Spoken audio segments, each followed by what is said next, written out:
Good morning. What a great song and what a great morning. It's so good to see all of you here today. Randy and Becky, what a blessing it is to have you with us this morning. We've been praying for you so much these last several years, and to hear the good news of what God is doing in Turkana sure is refreshing. It's good to see all of you today, including those of you who are guests. If I haven't had a chance to meet you yet, my name is Adam. I'm one of the pastors. I look forward to meeting you here real soon as well. And for those of you who are watching online, thank you for joining us online. You can hit that share button so that you can celebrate with us what we love to celebrate every Sunday morning, the good news of Jesus. This summer, we've been in a series called Reset.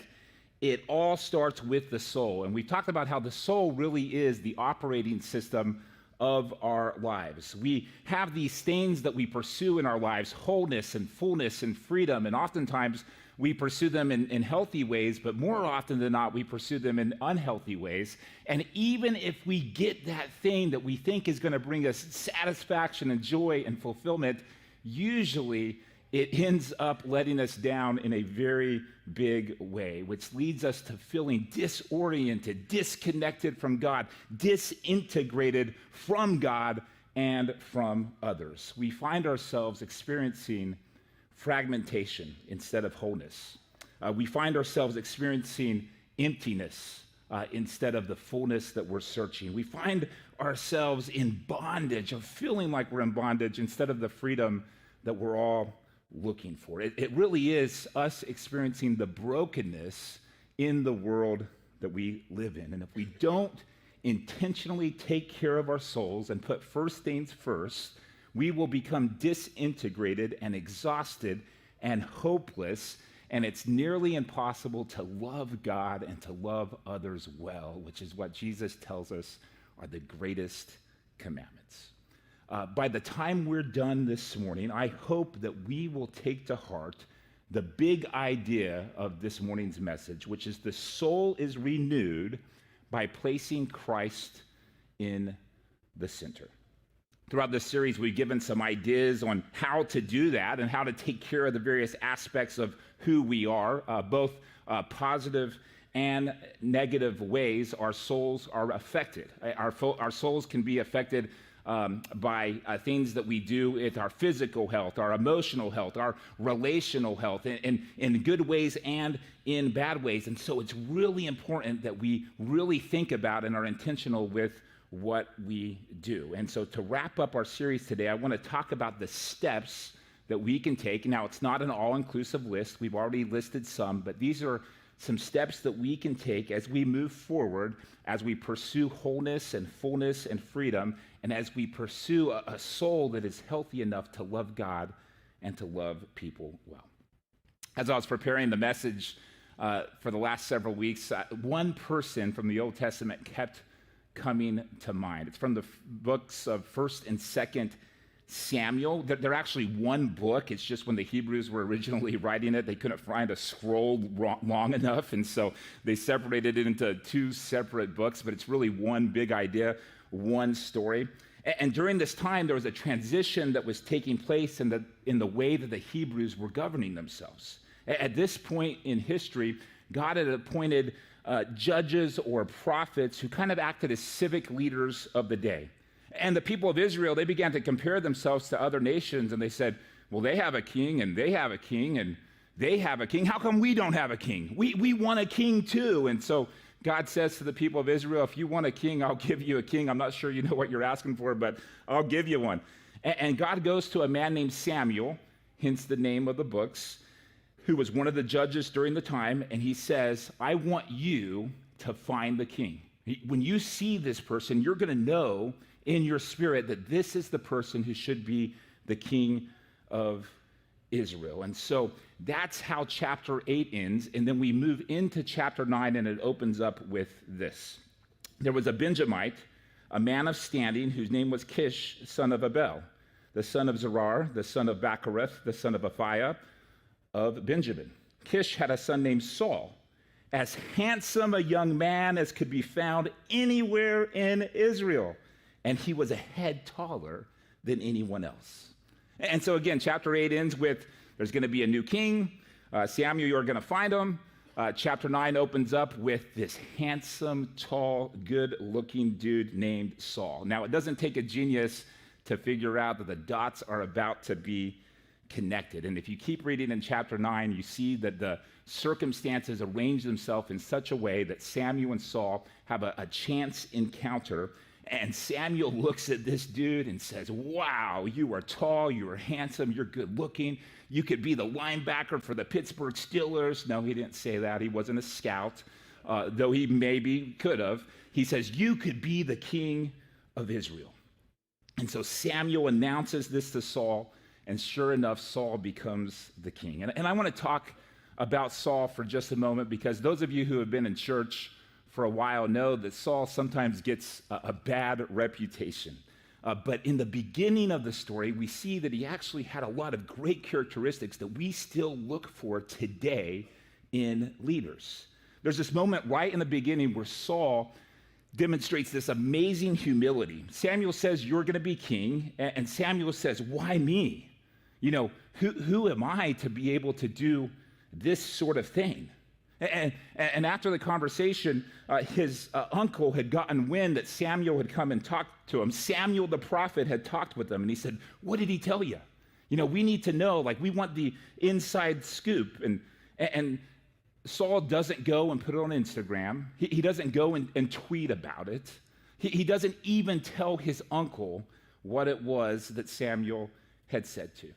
Now, I don't know about you, but I would have been broadcasting that. I would have been telling everybody, I'm going to be the king. Isn't it amazing? And I would have been showing the world what it was that Samuel had said. But Saul keeps it on the DL. There's this other moment as the news begins to go public of people who actually disagree with Samuel. They don't like his choice. They don't think that he should be the king.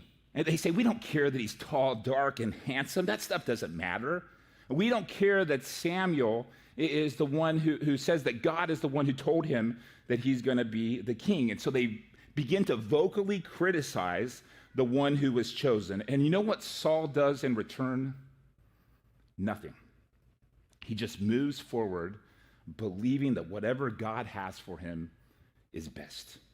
He's going to listen to God. He's not going to listen to these critics. And so he doesn't argue with them. He doesn't debate them. He doesn't try to make his case. He doesn't try to rally people into his corner. He doesn't criticize and belittle his critics. He simply moves forward in the calling that God has on his life. Later in chapter 11, there's an issue of justice that arises, and the Spirit of God comes upon Saul, and he burns with this righteous anger, and he moves forward, and he brings justice to the oppressed, and they all rally behind him after this great victory. And so again, we see in the beginning chapters that Saul doesn't defend himself. You know, he shows humility. We see him move forward with confidence. He's the kind of guy whom the Spirit of God falls on.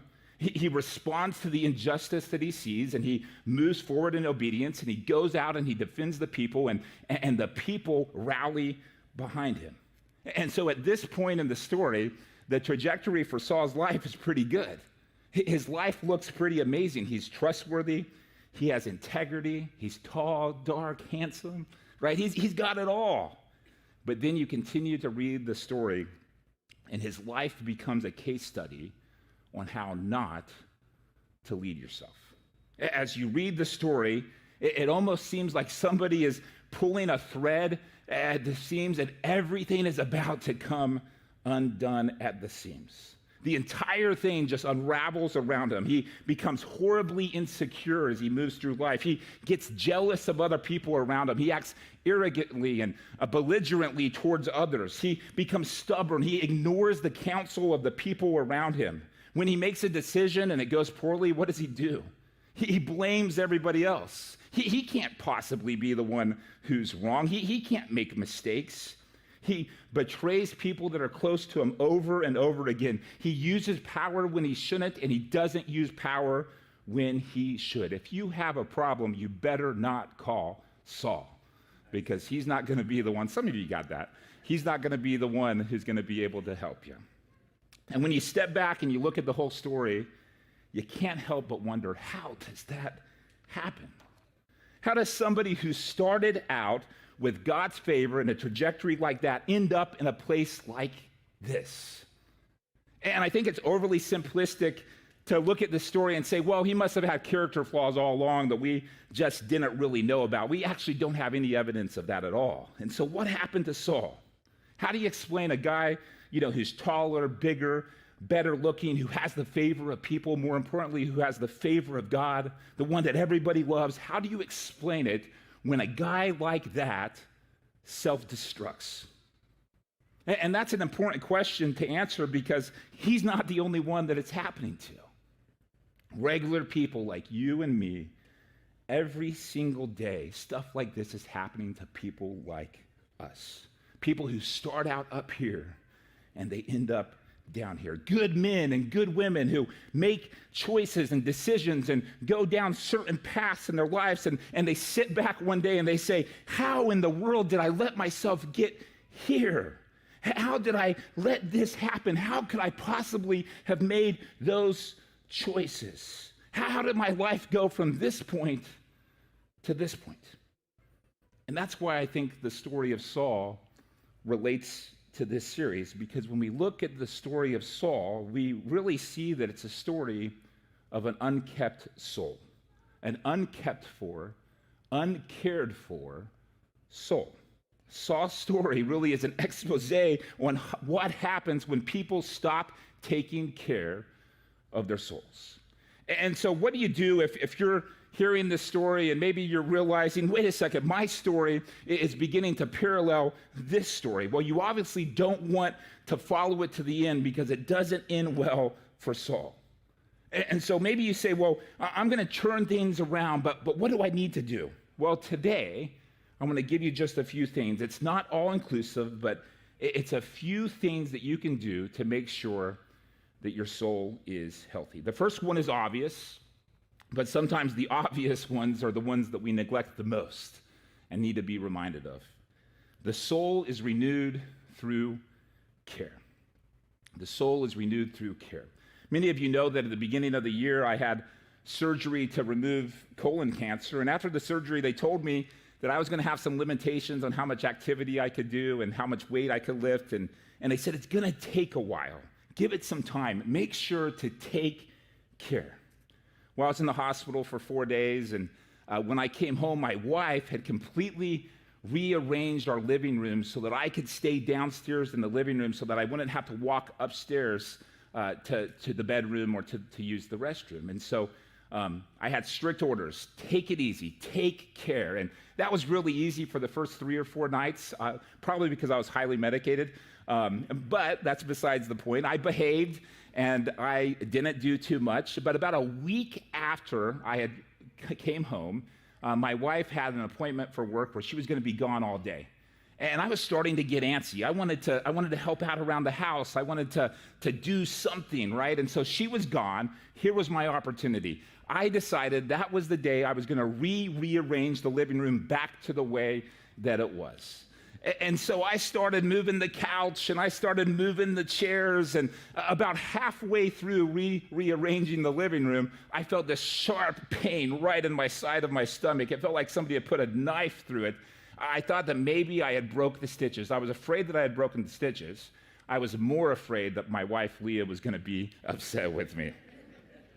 I figured the least I could do was finish the job, right? And so I did. I ended up finishing the job, and the next day, Leah came home, and she said, what were you thinking, right? What part of taking care of yourself includes moving furniture in the living room? When someone says take care of yourself, it means something. The word care is about how we approach something. The word care is about an attitude or a posture that we take or an approach towards a particular thing or person. Take care means that your eyes are open and you're sensing what's going on in this situation or in this person's life. If you look it up in the dictionary, the noun for care, we don't need to look at Greek or Hebrew, the noun for care is the provision of what is necessary for the health, welfare, maintenance, and protection of someone or something. That's what it means to care. And the verb is to feel concern or interest, attach importance to something. And so if you're in a relationship and you say, I want to be caring towards this person, what does it mean? It means that my orientation around this person is that I'm going to look out for their needs. I'm thinking about how I can help them to be whole, how I can serve them. If I'm caring towards them, I'm going to be sensitive to where they're at and what's going on in their life. You know, if there's something that's heavy and they're not very strong, I'm going to be careful to help them to be able to carry it. If I have something that's valuable or something that's fragile, I'm going to hand it to them in a way that is much different than something that I don't really care about. And when we are talking about caring for our soul, we need to take the same posture. We understand that the soul requires us to know what it needs, and we're asking questions about our soul's health, and we're caring for it as if it's fragile, because it is. By the way, Saul was like a bull in a china shop. He had a tendency to just plow forward and not really think about what he was doing or what he was saying, and didn't really care how it was going to impact his soul or the souls of those around him. There's this moment that he was waiting for Samuel to show up at the battlefield, and they're getting ready for battle, and Samuel says, hey, I'm going to come, and I'm going to worship with you, worship God, and we're going to make some sacrifices. And that was a job that only he was supposed to do. And Samuel says, I'm going to come in 7 days. You know, wait for me, and I'll be there in 7 days. And so Saul waits along with some other men. And meanwhile, the Philistines are rallying around to fight. And the men are getting scared, and they're scampering away. They're afraid, and the days are ticking by. Day 1, day 2, day 3, day 4. Day 7 comes and goes. And Saul wakes up on day 8, and we read this in 1 Samuel 13. And so he said, bring me the burnt offering and the fellowship offerings. And Saul offered up the burnt offering. Just as he finished making the offering, Samuel arrived. Isn't that always the case? Like right when you get done, they show up. And Saul went out to greet him. What have you done? It was like Leah saying, what have you done, Adam? Like, what have you done? Asked Samuel. Saul replied, when I saw that the men were scattering, and that you did not come at the set time, and the Philistines were assembling at Michmash, I thought, now the Philistines will come down against me at Gilgal, and I have not sought the Lord's favor. And so I felt compelled to offer the burnt offering. You have done a foolish thing, Samuel said. It's kind of like what Leah said to me. You have done a foolish thing. She didn't say it, but I could tell she was thinking it, right? You have done a foolish thing. You see, there's a way of living life that's intentional and aware, that's careful, and it's really congruent with this sort of fast-paced, instant gratification, microwave culture that we live in today. As it relates to the soul, you cannot force your soul into renewal. You can't simply snap your fingers and say, oh, my soul is healthy. Oh, my soul is whole. You can't go to the soul gym. You can't show up at church one time and be like, oh, everything is fixed. Boom, instant gratification. No. Restoring your soul means you begin to understand what it needs. You care for it. You don't force it. You don't manipulate it. You care for it. You hold it carefully, and you give it the time that it needs to heal. Psalm 62:1 says, truly my soul finds rest in God. My salvation comes from him. In the Psalms, we see over and over again this connection between rest and finding wholeness in God. The soul needs rest, and it's going to require patience. It's going to require, as we talked about through the series, that we look beneath the surface, that we're honest with ourselves and with others and with God about the condition of our souls, that we ask ourselves questions like, are there behaviors or patterns in my life that need to change, that need to shift in order for my soul to be healthy? Maybe there's some things that I need to take away, and maybe there's some things that I need to add. And so that's where renewal begins, is by approaching our soul with care. But from this posture of care, we begin to understand that we also have to protect our souls. The soul is renewed through protection. Once you begin to understand the fragility of your soul, you realize that you have to care for it. Why? Because the soul can get hurt. Is it possible to have your soul wounded? So many of you can say yes, you can testify to it. I can testify to it. I have had my soul wounded. It's why so many people are so hesitant to come back to church if you've had a negative church experience where your soul was hurt. The reality is that our circumstances and our situations and decisions that we make and decisions that other people make, stuff that's in our control and stuff that's out of our control, stuff happens that can wound our souls. It's very real. And if we want to experience renewal in our soul, if we want to reset and get back to the way things were once before, or even better than they were before, we have to approach our soul with care, and we have to guard it. About 8 years ago, many of you know I was in a car accident right in front of CVS. A car pulled out on a rainy day and hit me. And I ended up having a concussion. And it was so difficult to get up here and preach with the lights and even a light in my living room or in my office and looking at my laptop as I was doing work. I would get these bad migraine headaches. It hurts so bad. Concussions are the worst. And that lasted for 6 months where any kind of stimulation, too much noise, too much light would cause me to get these horrible, horrible migraine headaches. And more research is showing that once you've had one concussion, you're more likely to suffer another one. And that's why the NFL and NCAA are doing so much research and putting so much money into making the helmets a little bit more protective, because these football players are getting concussions after concussions after concussions, and they end up having lifelong ramifications because of it.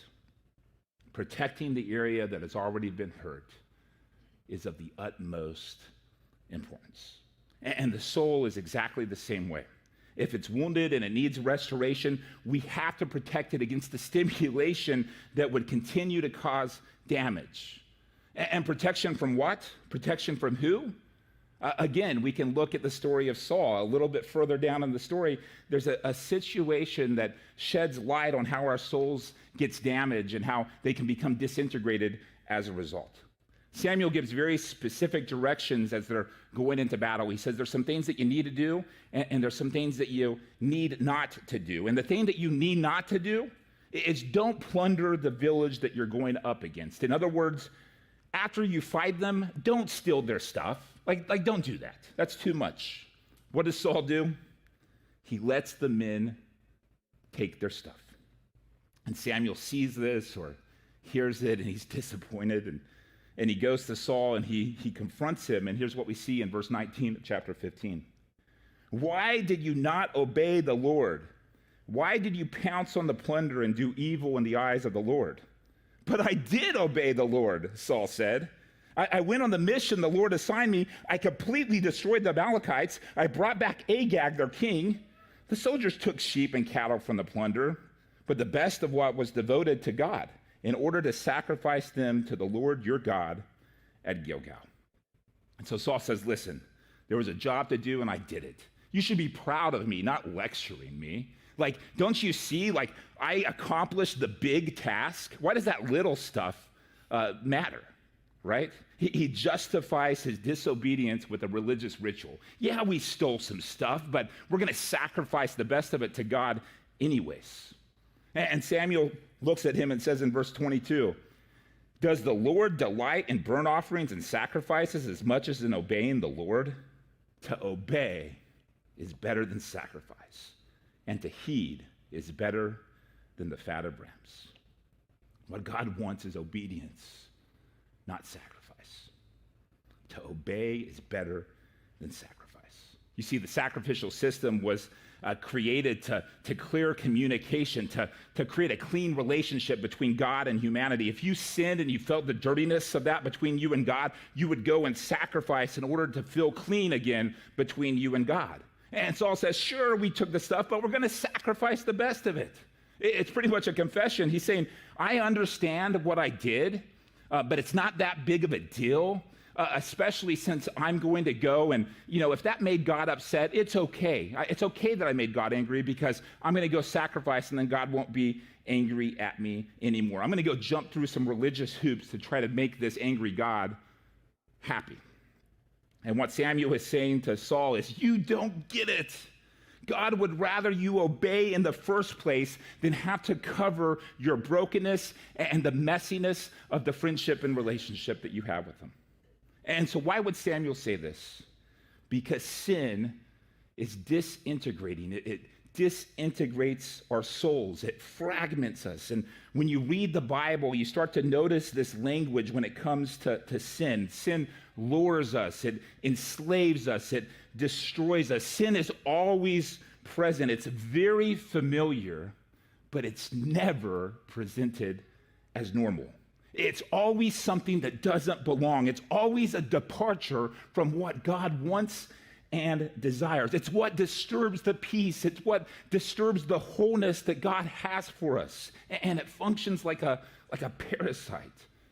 And that's why we read things like this in Proverbs 4. Above all else, guard your heart, for everything you do flows from it. Keep your mouth free of perversity. Keep corrupt talk far from your lips. Let your eyes look straight ahead. Fix your gaze directly before you. Give careful thought to the paths for your feet, and be steadfast in all your ways. Do not turn to the right or the left. Keep your foot from evil. What the writer of Proverbs is presenting to us is this awareness, this carefulness, this attentiveness, not religiously or because God is going to be angry or out of duty, but for the sake of our souls. Pay attention to these things for the sake of your souls. Your obedience matters because your disobedience disintegrates, and you won't live the life that God created you to live if you stray away. And so guard your heart, protect your soul. Think about what you think about. Pay attention to the words you speak. Pay attention to the stuff you post on Facebook. Pay attention to what you look at and what you listen to and the places that you go.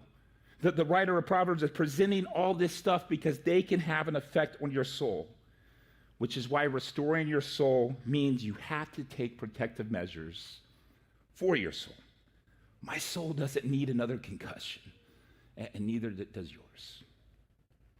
Sometimes when people hear things like this in a message, there's the pastor again being religious, being legalistic. It just sounds like a bunch of rules and do's and don'ts.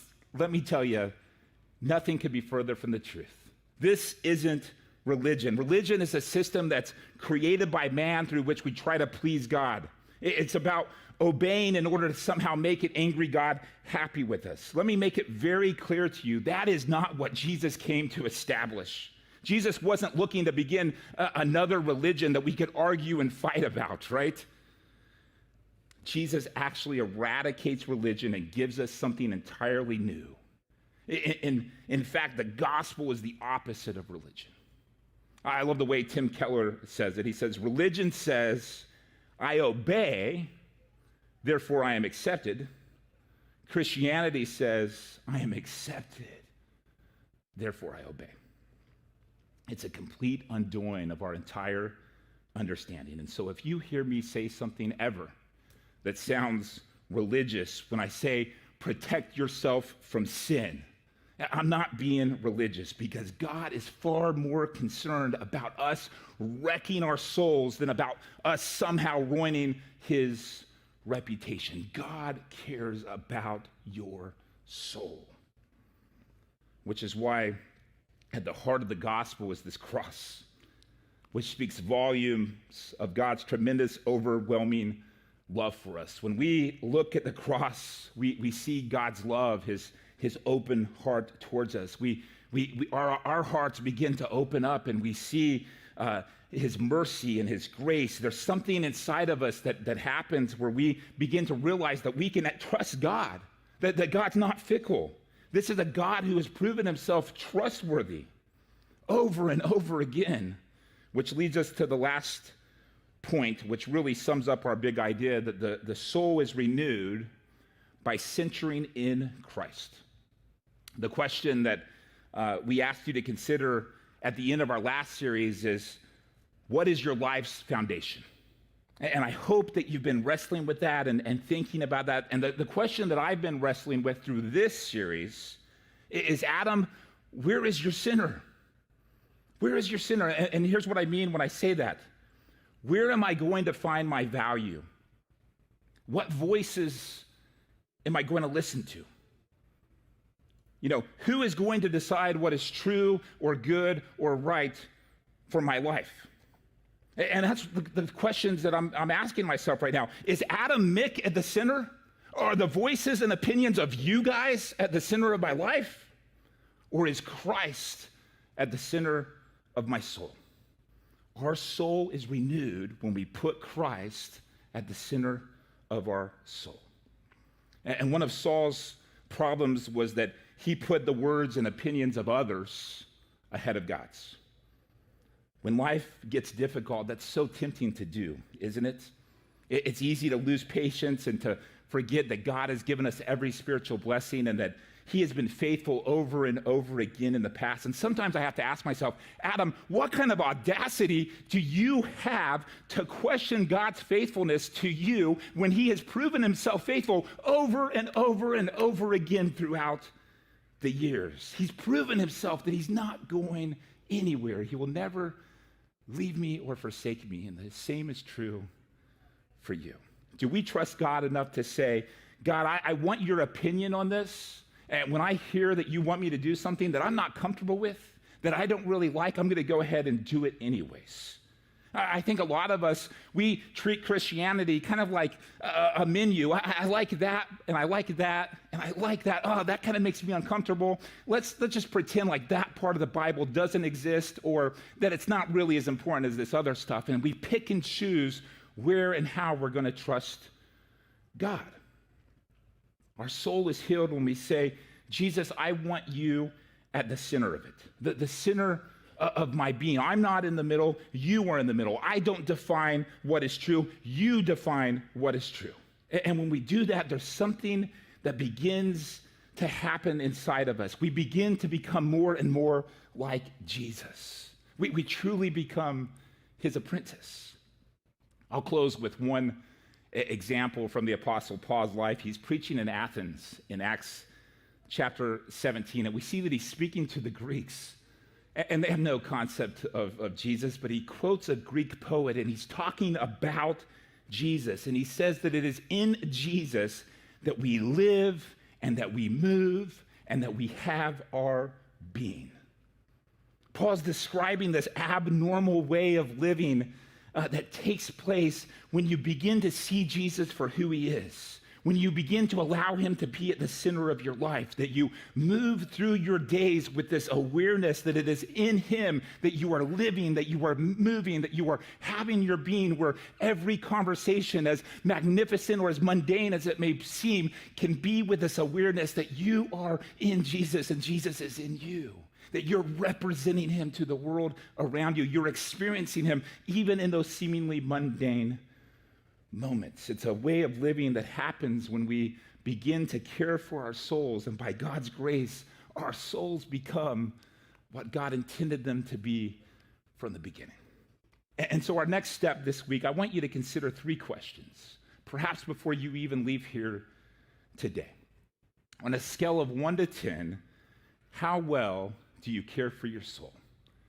And, it might be pretty high now compared to where it was a month ago, and it might be really low now compared to where it was a month ago. Be honest about how well you care for your soul. A quote that Ted and I have used several times is a quote by Dallas Willard that talks about how we arrange our days in a way where we are becoming more like Jesus. We're intentional about arranging our schedule, our time, our priorities in a way where we can become more like Christ. Number 2, is there anything in your life that you know is destroying your soul or damaging your soul? It might be something big. It might be something really small that God puts on your heart that says, I need to get rid of this. Or I need to add this. I need to stop watching this or stop being around this person so much, because when I am around them, the worst of me seems to come out. Is there something that needs to change? Are you willing to make those changes? And then really the bottom line question is Jesus really at the center? And perhaps now is the time I'm not interested in forcing or manipulating anybody, but perhaps you sense that now is the time. That's between you and God. But perhaps now is the time to say, God, I've been picking and choosing what I like and don't like about being an apprentice of Jesus, but I really want you at the center of my soul. This is important because our souls are renewed through care. Our souls are renewed through protection. Our soul is renewed by us placing Christ at the center. We say that we're a Christ-centered church. Right on the side of our building it says a Christ-centered fellowship, and we want that to be true collectively. But in order for that to be true, it needs to be each one of us individually taking steps intentionally, arranging our days in a way where we're taking care of our souls, where we're putting Jesus at the center of our souls so that we can live out the wholeness and the fullness and the freedom that God has given us and desires us to live, so that we can love him well and we can love other people well as we represent him well to our family, to our neighborhood, and to our community. And so right now, and as we leave here today, my prayer is that you will join me in placing Christ at the center. Lord, may it be. Lord, we pray and we thank you that you are a God who created us to be in relationship with you, that you're a God who created us for wholeness and fullness and freedom.